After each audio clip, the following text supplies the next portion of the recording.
Le jeune agriculteur donc, qui a repris et qui prend le titre à Benoît, donc c'est Karine. Lors de la remise du premier prix du jeune agriculteur, Karine Blandin a une pensée pour ses proches et amis qui l'ont aidé, mais aussi pour ses grands-parents. Mon grand-père Guy et puis Momo qui, je pense que d'où ils sont bigrement fiers de moi. Installée à Bragelonne-Beauvoir, Karine, après 15 ans d'activité en tant que conseillère viticole, a choisi de réaliser le rêve de sa vie. Qu'est-ce qu'il y a, bébé ?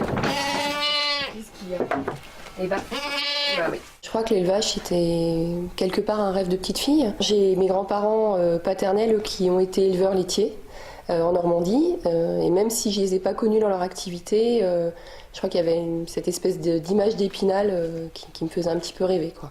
En ayant mon entreprise qui me permettrait de travailler chez moi et de pouvoir profiter un petit peu plus de mes enfants.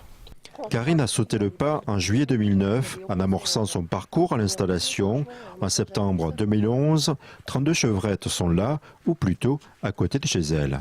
Une grange que mes voisins ont mis à disposition, que je puisse mettre mes chevrettes. L'activité principale, c'est l'élevage caprin, avec transformation fromagère et vente des fromages. Mais ce que je souhaiterais aussi ajouter à cette activité, c'est l'aspect ferme pédagogique. Comment se passe la vie à la ferme, en quoi consiste le métier d'agriculteur et comment on fabrique des fromages. Ganache. Avec une traite de 80 litres par jour, Karine souhaite proposer toute une gamme de produits laitiers. La plus large gamme possible, donc que ça soit en technologie lactique, donc type crottin, etc., avec différents affinages, différentes aromatisations. Et puis peut-être à terme faire aussi de la pâte pressée pour faire de l'atome et des yaourts, voilà, ce type de choses. Vente directe, marché, restaurateur, traiteur, Karine met en place son nouveau réseau de distribution. Moi j'avais un poste qui était fixe, une bonne place. On se lance un petit peu à l'aventure, c'est clair. Il faut construire le projet de A à Z, il faut jusqu'à construire le bâtiment. Et puis, oui, c'est un risque.